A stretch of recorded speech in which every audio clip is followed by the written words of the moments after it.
Hello there, trust all's well in your world. It's certainly a challenging and a crazy time, isn't it? Actually, when you really examine what's going on at the moment, the world seems to be creaking under the load of lockdown and the coronavirus.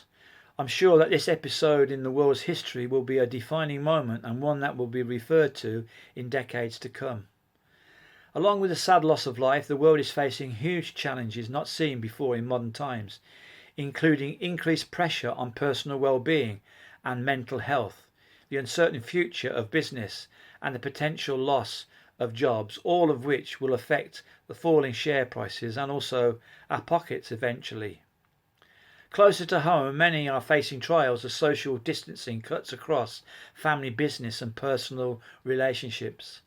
I mean, you can't go out to the hairdresser now. Others can't be bothered to shave. What's the point?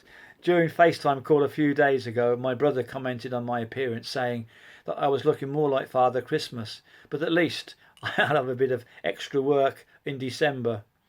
Families are learning to cook at home again. We've got the paint pots out and our gardens are looking as good as they have done for a long time. Often it's during these times we really discover what we have. I'm not talking about how much money or property we have accumulated, but I mean the investment we have made in our relationships with each other, with our partners, our children and our friends. Of course, not all defining moments are like the one we are going through right now. And I'm reminded how in 2007 I was asked to speak at a Northampton secondary school assembly on the theme of What's in the Name. And as I prepared for it, I found out that my great-great-grandfather was also named Richard and that I was named after him. As a result of this, I have really found an interest in my family history. In that same secondary school assembly, I played a U2 song entitled I Still Haven't Found What I'm Looking For.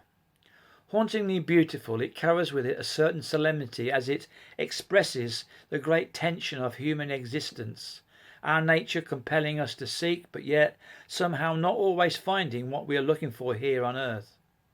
This song is a song about faith, which is expressed in the words of the song, "You loosed the chains, you carried my cross, you know I believe it."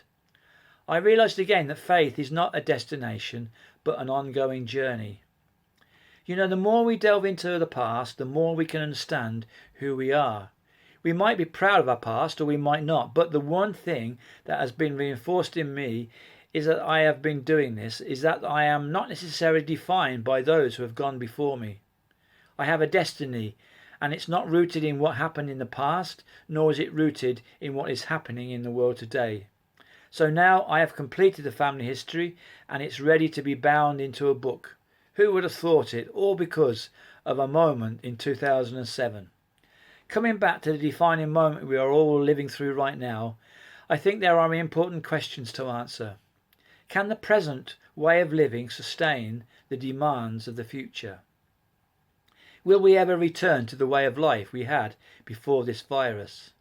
Many are reassessing life in general, and it's been reported that churches have had a huge increase in people tuning in to the church services on the TV, on the internet through church websites and through YouTube and Zoom, for example.